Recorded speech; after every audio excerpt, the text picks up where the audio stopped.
Thank you very much, Maureen, for the kind words and generous introduction. Before I start, I want us to tell everyone congratulations. Enjoy this moment very much because you will never forget it. It's an absolute honor and privilege to be here with you today to celebrate the graduation of future economists and policymakers. I was thrilled when I was invited to attend this important occasion that everyone's gathered here today for. I remember only too well my own University of Maryland graduation ceremony 17 years ago, when I got my PhD in May 2001.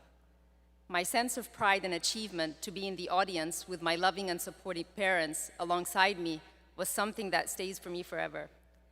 I just want to mention an anecdote. My father was sitting in the audience, and when my name was called out, he shouted out and said, "Rania, we are very proud of you." So I know that every parent wants to say that. In fact, I also remember my first day at College Park with the director of graduate studies at the time, Professor Robert Schwab, telling each one of us, look to your right, look to your left, one of them won't be here next year. So, but like you, I did, so congratulations. I have so many fond and warm memories of this great university. I remember sitting in McKeldin Library for hours in my carrel studying for the comprehensive exams. I remember the drive from Virginia to Maryland every day. I do remember the all-night parties as well. So here I am today, an alumnus among you, and Egypt's Minister of Tourism. It's a very important role for my homeland, and one that presents challenges and opportunities of equal measures. But most importantly, I'm utilizing the knowledge of economics that I've learned and developed here at Maryland in my current job. So now let's talk about what surrounds us today. My Maryland, your Maryland, our Maryland.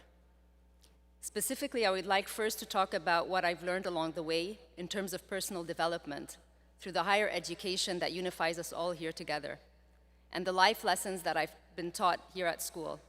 Second, I want to share with you some of my own mantras that have helped me achieve what I have been today.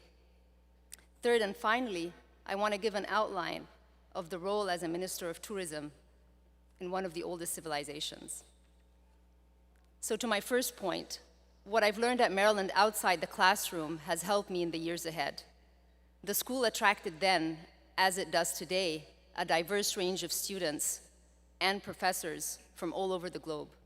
I learned so much from friends and colleagues who called their homes Sri Lanka, India, Mexico, Argentina, Turkey, and of course the United States of America.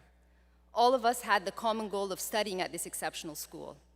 The cultural and social backgrounds of my peer group taught me life lessons that lived with me forever. The rich qualities of diversification are so important in life. In spite of differing backgrounds and beliefs, I found the mix of genders, nationalities, faiths were no barriers, but actually conduits to make us all drive forward towards success. We were all united in helping each other with encouragement and support, especially when the exams came. And embracing the power and importance of diversification has been an immense help in succeeding in the different national and international roles I've taken. And as a Minister of Tourism in the oldest civilization to date, I meet people from all corners around the globe. Perhaps some of what I described to you today will not yet be in the forefront of your mind, but believe me, it will come to you. I suggest that in the next couple of months, before you either enter the working world or continue with your education, I recommend you sit down, spend some time reflecting on the years you've spent here outside of the classroom. I'm sure that you will find invaluable lessons and anecdotes that will keep you going forward. After my 6 years here at Maryland, I went to work at the IMF as an economist, followed by 11 years at the Central Bank of Egypt, back to the IMF, and now as a Minister of Tourism. I want to discuss with you the second point I mentioned, my own mantras, some of the qualities, beliefs, behaviors, and actions that push me forward in an effort to make positive difference, a positive difference in shaping and making public policy. For me, playing an active role in public policy, serving my country and other countries through my work, is something that I relished and had harbored for many, many years. Although my then IMF colleagues in Washington, D.C. raised some concerns about possible gender biases counting against me when I went back home to Egypt, I had to remind them of the historic role of Egyptian women in our society. Take Queen Cleopatra, for example. Not only did she rule the land, but she was a medical author, a linguist, a naval commander, and a practiced diplomat. There are many other examples, such as Queens Nefertari and Hatshepsut. So women bestowed with great responsibility and high office in Egypt, and this is something that is respected by our citizens. But more importantly, my own personal armor, belief, and preparedness was what I'm going to describe with you now, and those are what I call my 4 C's. These are, in my mind, the unshakable attributes and enablers that Maryland played a significant part in my own personal development, and which have been drivers of my behavior that have led me and helped me in years to come. I believe that with these 4 C's, you can make a positive difference. And these are competence, connections, confidence, and charm. So let me elaborate a little bit. First, let's start with competence. You need to have a passion that you invest both effort and energy to equip yourself to be distinguishable and create a niche. Be an expert in a subject matter, be conscientious, be wise, choose wisely, be brave, and have no fear. Doors will open for you. Moving on to connections. I advise you to never belittle or underestimate anyone who comes along your way. Relationships continue, and they continue in this very ultra-competitive and dynamic world. It is surprising just how many times people pop up unexpectedly in your path. So remember, your reach is potentially global, and there are no boundaries in the modern world, so keep your connections always. And then comes confidence. Not to be misunderstood, of course, for arrogance. Confidence should inevitably flow from personal competence. Share your knowledge and expertise with others, and when it's appropriate, your emotions too. I'm worried that I'm gonna shed a tear now because it's very emotional being here. And last but not least, charm. Warm up to others. Whatever their background, their perceived social standing, carry the most appropriate demeanor, radiate positivity, and demonstrate your incisiveness. Be authentic, be yourself, have a warm smile because it takes you a long way. I hope that some of you might recall these 4 C's: competence, connections, confidence, and charm in your future careers. Whether your calling and drive is in either private or public sector, these mantras are going to help you tremendously.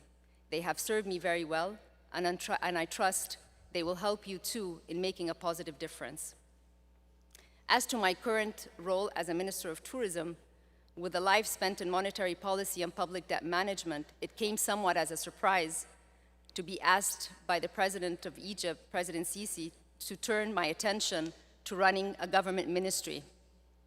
I love my nation very much, and I did not hesitate to accept the role and take the helm of tourism industry. It is such an important economic driver for Egypt's well-being and future.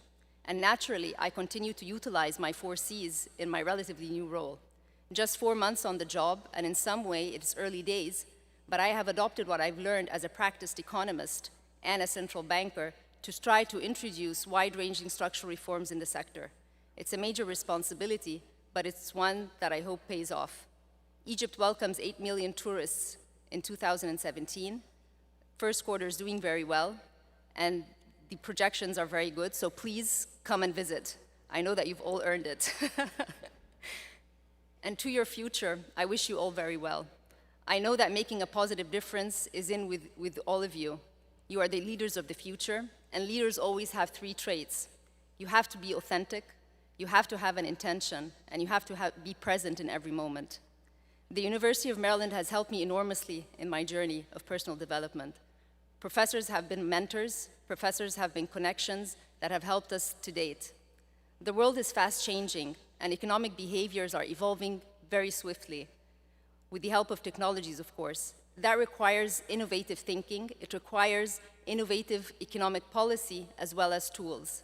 This is where you come in. You might be receiving a degree today, but your journey of education continues. Please do not forget to spend some time reflecting on what you've learned outside the classroom here in Maryland. Thank you once again for inviting me here today to congratulate you on this achievement and to reminisce with a warm heart about what I have achieved after I graduated from the school. And as I say, serving Egypt by contributing to policies that would make the riches of the Nile flow to all its citizens, to me is not just a mission, it's a passion. Finally, thank you for allowing me to explain how competence, connections, confidence, and charm have helped transform my life from being seated where you are today. I hope some of you take these 4 C's with you. Remember, you are never too young to dream and never too old to achieve. And as we say in Arabic, congratulations, mabruk, bin najah wa tawfiq. Thank you very much.